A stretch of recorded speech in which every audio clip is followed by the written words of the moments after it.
Hello, Kalians! Today we are doing a project that I'm very, very excited about, and we are going to dive into making my banana bunch dog bed.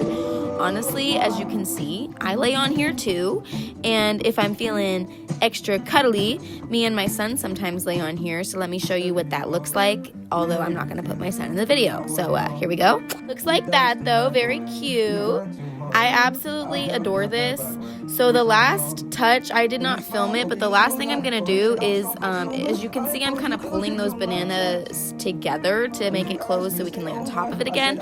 I'm going to add some Velcro in between the bananas so that when they are connected, they stay connected, and it's just a little bit more secure. But otherwise, so adorable. I'm absolutely obsessed with how these came out. I have moved them all over my house. I will admit I had to do surgery on them, which is why it says banana surgery here in the top left of the caption.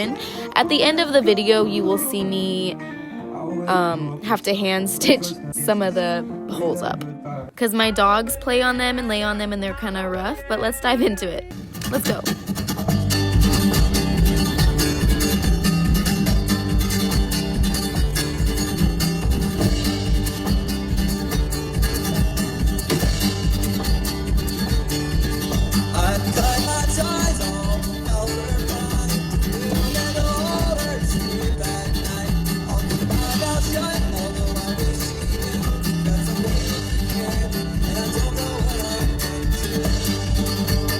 For needed materials, we'll need polyfill, yellow fabric, scissors, and thread. 6 yards of this yellow fabric, which I know seems like a lot, but honestly it didn't feel like enough once it was actually here. Then I'm just kind of eyeballing the shape of a banana. I was kind of scared that it was going to look like a crescent moon, so I had to make it a little bit skinnier, but still add the seam allowance, so it was kind of a tricky balance, but I think I did okay. We needed to think about how a banana actually lays, so when you peel a banana, there's at least 4 different stringy things. I don't know what they're called. You know what I'm talking about. 4 different petals to the peel, and so we have to make at least 4 for one banana. So just keep that in mind, because again, that's when I said that the fabric didn't seem like it was actually enough once I started. But luckily, bananas aren't all shaped the exact same way, so I was able to make a funky banana at the end, which I used as a little armrest chair thing attachment. But you'll see that later. For now, I folded my fabric in half and started cutting it on a fold just to speed up my cutting time. But of course, even with the video sped up, this took much longer than it seems. There's all my pattern pieces cut out together, and then of course I sewed it together. If you see me crying, just ignore it. It happens a lot. I'm totally fine. It'll stop in a second.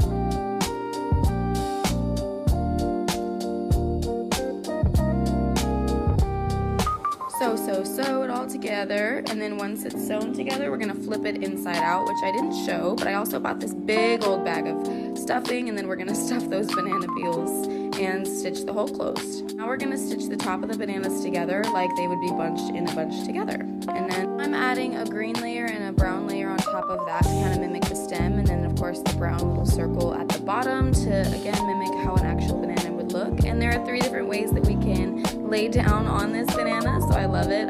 I'm so excited with how it came out.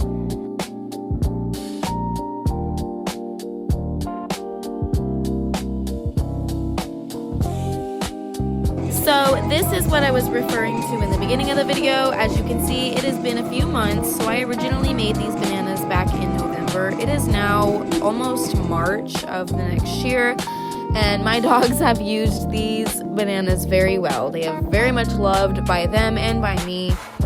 I'm honestly surprised they still even smell good, to be completely real, but they do, and that's cool. I should have interfaced these as well. However, this was just an idea that I was trying to bring to life, and I decided to make these overnight and kind of use it as a distraction, keep myself entertained. So in the future, if you're making these, or if I'm gonna make them again, I would definitely interface them or line them in some way to make them a little bit stronger so that I don't have to stitch up anytime there's a little hole or tear, as you can see. But bananas get bruised, so I honestly don't mind. I just kind of sometimes use brown thread and make it look kind of funny, like the banana got bruised. Anyway, love y'all. You can watch me do this. I will say I was really, really worried when Joann's got shut down. However, I have been really satisfied with everywhere else that I've been going. I feel like Walmart, Hobby Lobby, and even Dollar Tree has stepped it up in Joann's absence. So like Dollar Tree, I have loved their yarn lately. Hello.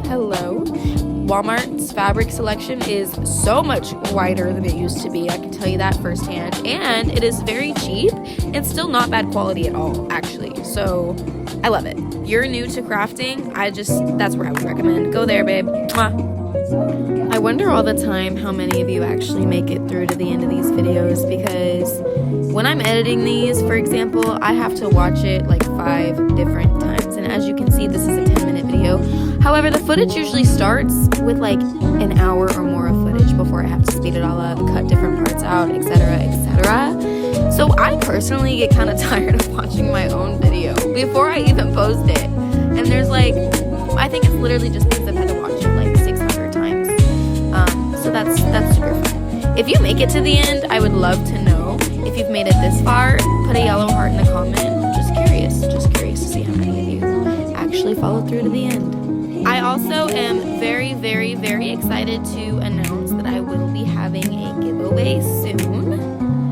I've already started buying and shopping for it. I just want to make sure I have everything together before I do the full announce date, and then let y'all know the rules to entering. But I am very, very excited to even just be able to do this is like such a blessing and such an amazing thing that God has provided me this year. And I just wanted to share it with you guys. So yes, you'll have to watch my other videos in order to actually find out about that. You can also follow my TikTok. My name on TikTok is similar but spelled very different. So it's I'm.that.girly. I think it's with IE. Yeah, IE at the end on TikTok. Sorry. And then a Y here on YouTube. Literally just because they were taken on one, so I couldn't match up my usernames, unfortunately. But it's okay. If you're in the Kalian family, you get it. You love me. You will stay no matter what, because loyalty is important to those who were abandoned, like me. Is that too much of a trauma dump? Dude, I really need to start thinking about what I say before I actually say it. As you can see, the hole to this banana is finally closed. So this was a 10-minute sewing video that I filmed on TikTok. So it literally took me 10 minutes to sew this up, which honestly, in retrospect, isn't actually that long. And I thought it was going to take me much longer, so I was kind of putting it off for a while. But I'm glad I did it. I'm glad I fixed it. Now Willow and I and Jaxie and all of us can have fun on the banana bed without having any dismay or any issues or stuffing all over my freaking floor, because it's been everywhere in my apartment and driving me nuts. So I'm very excited to see. So you can literally see some in front of the pink little thing where my feet just were. Anyway, thank you so much for watching. Love you. Bye.